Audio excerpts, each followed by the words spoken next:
அண்மை செய்தி. சென்னை விமான நிலையத்தில் 7வது முறையாக இமெயில் மூலம் வெடிகுண்டு மிரட்டல் விடுக்கப்பட்டிருக்கிறது. இது தொடர்பான மேலும் விவரங்களை தருவதற்காக எமது செய்தியாளர் கசாலி இணைப்பில் இருக்கிறார். கசாலி, வணக்கம். தற்பொழுது சென்னை விமான நிலையத்திற்கு 7வது முறையாக வெடிகுண்டு மிரட்டல் விடுக்கப்பட்டிருக்கிறது. தற்பொழுது விமான நிலையத்தில் கூடுதல் பாதுகாப்பு ஏதும் போடப்பட்டிருக்கிறதா? அது தொடர்பான தகவலை சொல்லுங்க.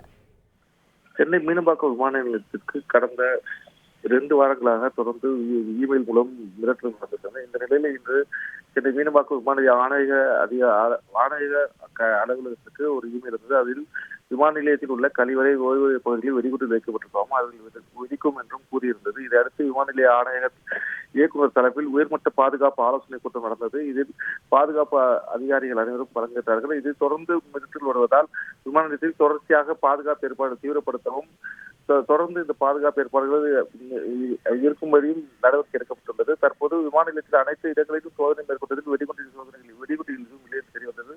மேலும் பயணிகள் மற்றும் வழி அனுப்பக்கூடிய வாகனங்கள் அனைத்தையும் தீவிர சோதனைப்படுத்தவும் இருக்கிறார்கள். மேலும் விமான நிலைய வளாகத்திற்குள் வரக்கூடிய வாகனங்களை விமான நிலைய கார் பார்க்கிங் போன்ற பகுதிகளில் நிறுத்தலாமா அல்லது வேறு எதுவும் நடவடிக்கை எடுக்கப்படலாமா என்று அதிகாரிகள் ஆலோசனை. தொடர்ந்து இமெயில்கள் வருவதை தற்போது அமெரிக்காவிலிருந்து இந்த இமெயில் வந்திருப்பதாக அதிகாரிகள் தெரிவிக்கிறார்கள். இது தொடர்பாக மேலும் விசாரணை நடத்தி வருகிறது. இச்சம்பவம் விமான நிலையத்தில் பெரும் பரபரப்பை ஏற்படுத்தியிருக்கிறது. விரிவான தகவல்களுக்கு நன்றி கசாலி. செய்திகளை உடனுக்குடன் தெரிந்து கொள்ள உடனே சப்ஸ்கிரைப் பண்ணுங்க.